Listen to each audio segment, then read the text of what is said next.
पेदापल्ली में बीसी आरक्षणों की मांग को लेकर के आज भावनात्मक माहौल देखने को मिला। बीसी जेएसी पदाधिकारियों ने साई ईश्वरचारी को श्रद्धांजलि अर्पित करते हुए सरकार पर गंभीर आरोप लगाए।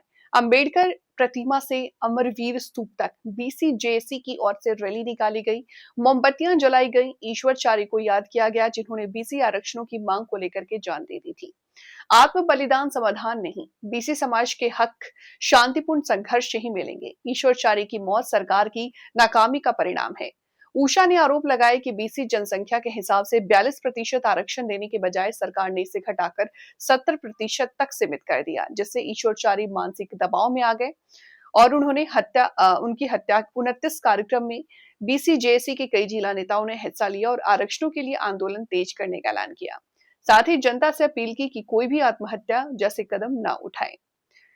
बीसी आरक्षण मुद्दे पर पेदापल्ली में भावनाएं उफान पर हैं। नेताओं का कहना है कि संघर्ष अब और तेज होगा। बीसीల రిజర్వేషన్ కోసం నిన్న సాయి ఈశ్వరాచారి అన్న మరి ఇంకా అందరూ కూడా మద్దతు ఇస్తున్నారు, కానీ ఎవరు కూడా బీసీ రిజర్వేషన్లు ఇస్తలేరు అని చెప్పేసి ఎంతో ఆవేదనకు లోనై నిన్న ఆయన దేహానికి ఆయనను తగలబెట్టుకున్నాడు. మరి నేడు ఆయన ఇప్పుడు మనందరికీ కూడా ఏ బీసీ బిడ్డకి కూడా కనిపించినంత దూరంలోకి వెళ్ళిపోయింది. మరి ఆయన మరణించడం ఇది ఆత్మహత్య కాదు, ఇది ప్రభుత్వం వాళ్ళు ఇచ్చిన మాటలు నెరవేర్చుకోకపోవడం వల్ల బీసీలందరికీ కూడా కథలు చెప్పి మీకు రిజర్వేషన్లు ఇస్తాము రేపిస్తాం మాపిస్తాము వచ్చే ఎన్నికల్లో ఇస్తాము ఈ లోకల్ బాడీ ఎన్నికల్లో ఇస్తాం ఆ లోకల్ బాడీ ఎన్నికల్లో ఇస్తాము అని చెప్పేసి ఇలాంటి కల్లి బొల్లి మాటలు చెప్పడం వల్ల మరి ఈ ఆవేదనకి లోనయ్యి ఎంత చెప్పినా కూడా ప్రభుత్వాలు వినట్లేదు అని చెప్పేసి బలి కోరుకున్నది ఈ ప్రభుత్వం. మరి నేడు బలిదానం చేసినటువంటి సాయి ఈశ్వర్ అన్నకి బీసీ జేఏసీ పక్షాన్ని నుంచి మేము మా ప్రగాఢ సానుభూతిని తెలియజేసుకుంటూ మరి వారి ఆత్మకు శాంతించాలి అని చెప్పేసి కొవ్వొత్తుల ర్యాలీ చేయడం జరిగింది పెద్దపల్లిలో.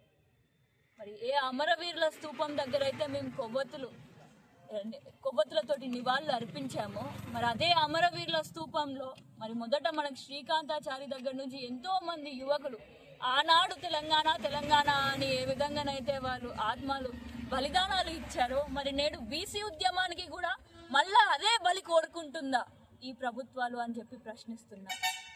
మరి ఈ బలిదానాలు ఇంకెన్ని కావాలి? మా బీసీలు అసలుకే శ్రమజీవులు, వాళ్ళు ఇంట్లోనే గడవడానికి ఎంతో శ్రమించాలి.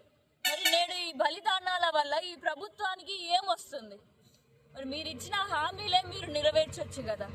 మరి ఇంకా నేడు సాయి ఈశ్వరాచారి అన్న గారి త్యాగం వృధా గాని, మరి మేమందరం కూడా నడుముని బిగించి ఈ పిడికలని బిగించి మేమందరం కూడా బీసీలకి రిజర్వేషన్ వచ్చేంత వరకు మేము పోరాటం చేస్తూనే ఉంటాము అని చెప్పేసి మా పోరాటం ఎంతమంది ఎన్ని అడదొడుపులు వచ్చినా కూడా మాది ఆగదు అని చెప్పేసి మరి సాయి ఈశ్వరాచారి గారి ఆత్మకు శాంతించాలి అని అంటే ప్రతి ఒక్క బీసీ బిడ్డ కూడా ఆయన త్యాగాన్ని వృధా కానియకుండా ప్రతి ఒక్కరం మనం సైనికులం లెక్క పోరాట చేయాలి అని చెప్పేసి ప్రతి ఒక్కరికి కూడా తెలియజేసుకుంటూ మరి సాయి ఈశ్వరాచారి అన్న గారి మరణించారు అని తెలిసి గాంధీ హాస్పిటల్కి వేలాది మంది బీసీ బిడ్డలు తరలిపోతుంటే కనీసం ఆయన మృతదేహాన్ని చూసి వాళ్ళ కుటుంబాన్ని పరామర్శించడానికి కూడా అవకాశం ఇవ్వకుండా అక్రమంగా బీసీ నాయకులందరినీ కూడా అరెస్టు చేసి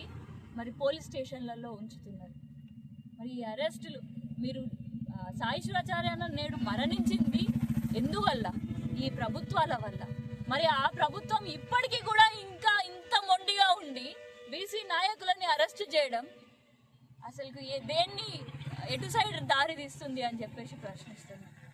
మరి నేడు ఈ కొవ్వొత్తుల ర్యాలీలో నిమిషాల్లోనే ఇక్కడికి చేరుకొని